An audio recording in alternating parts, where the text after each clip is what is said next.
Ni lokacin da na fara fim zuwa kawo yanzu ban yi fim din da za a ɗauko 50,000 ko 20,000 ko 30,000 a ban ba, bare in tanadin wani abu.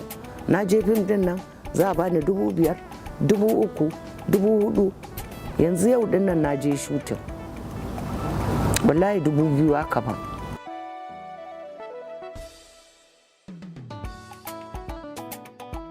Ni dai haifaffiyar Katsina ce, amma duk wata ma'amala tawa a Kano nake yin ta, saboda tun ina karama ne aure a Kano.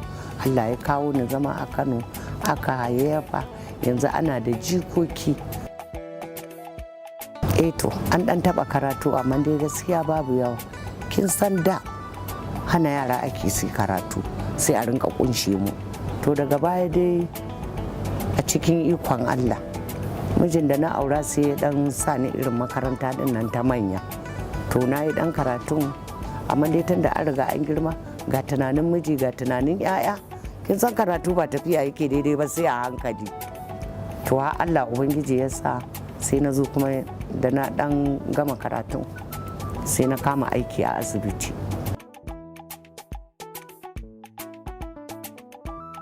Gaskiya ina da shekara 13 aka yi min aure, amma kuma gaskiya ban haihu ba sai da na yi shekara 4 a gidan miji ma sannan na haihu. 'Ya'yana 3 ne, maza 2 mace 1, amma biyun nan maza duk sun mutu, sai macen kwaya 1 nake da ita. Jikoki na 5, 1 ya mutu, yanzu ina da guda 4. To gaskiya harkar fim da na fara bayan mutuwar mijina ce. A lokacin saboda ina gidan mijin, talabijin ma fara ce ake kallo ba ma mai kala ba, to kawai wasu abubuwa da nake gani a talabijin sai yake bani sha'awa. To bayan mijina ya mutu kawai kuma sai na fada harkar drama. A lokacin Kaduna ake zuwa, babu talabijin a Kano sai a Kaduna. To za mu je ranar Juma'a mu dawo ranar Lahadi, kuma ba kuɗi ake biyan mu ba, abinci ma ran da muka je ake bamu, daga shi mu za mu je mu sai abincin mu ci, amma Allah Allah muke Juma'a ta zo mu tafi Kaduna. Akwai wani fim, shine fim ɗina na farko, Shehu Umar. Lokacin to kin san lokacin in kana son abu kakan nemi irin waɗanda suke yin abu, to ta haka na shiga. Akwai wata ƙawata Cima, don da ita take zuwa a matan Malam Mamma, to ta dalilinta ne sai na shiga wannan drama. Lokacin za a yi fim ɗin Shehu Umar, su za su tafi Nijar, mu kuma sai muka yi a nan a Kano a Wailari. A lokacin ma ba ni da jiki, sai aka rinka jin tausayi na, to maimakon garar uwa Shehu Umar da za a kai sai aka dora min akushi. Shi daraktan ya ce yana jin tausayi na.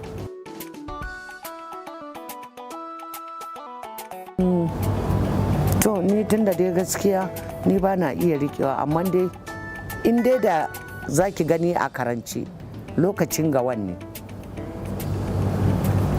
Ni kuwa ina zaton yanzu lokacin gawan din nan za a yi shekara 50 ko 60 da wani abu. Lokacin shekara ta 18. Lokacin da ya Kabiru Gaya, mu shine gwamna a Kano, shi ya ɗauke ni ma wannan aikin saboda yana sha'awar fim. Shi sai ya sa aka nemo mu muka je gurinsa, sai ya ce mana duk wanda yake son aiki, saboda lokacin aiki baya wahala. Ina zaton ba a yi sati 2 ba ofata ta fito daga bot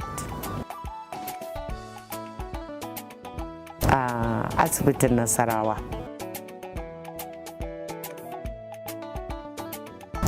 To gaskiya yanzu dai na dan huta saboda na yi ritaya, ina so in dan huta kuma.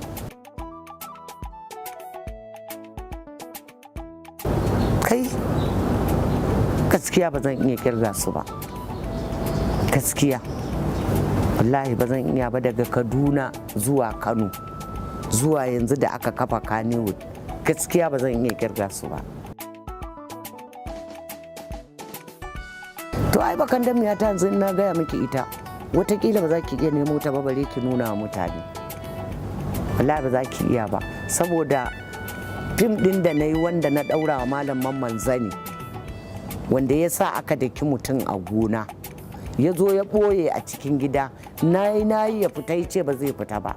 Shine da doron mage da alkali da ɗan sanda sai aka ce an ba su waranto ne ko wane ne su zo su shiga gidan. Shine da na ji sun zo, shine na ce da shi to barin maka dabaran mu ta mata.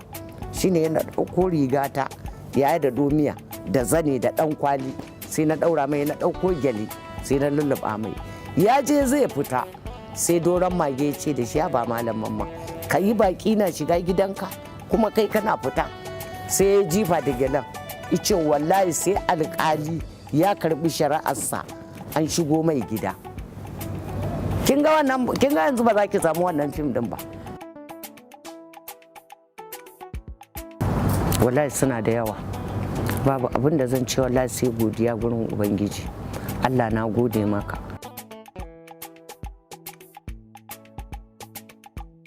Gaskiya doguwar tafiyar da na yi daga NTA Kaduna zuwa NTA Kano zuwa yanzu ta zo Kannywood, wala ban taba haɗuwa da matsala ba sai a bana wannan shekara na gamu da matsala wacce ni kaɗai ce na santa, amma daga baya tun na gaya wa al'umma, saboda sai da na nemi taimako Allah ya taimaka mu. Wallahi da yanzu nan na kwana a bakin bata.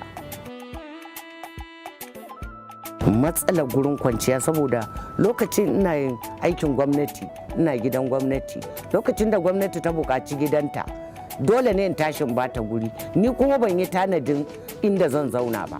Kin ga dole na haɗu da ƙalubale kuma na haɗu da matsala. Wallahi na sha wahala ba ƙarama ba. Yanzu ma idan har na kuskura na tuna matsalar da na shiga, wallahi zan maki kuka Allah.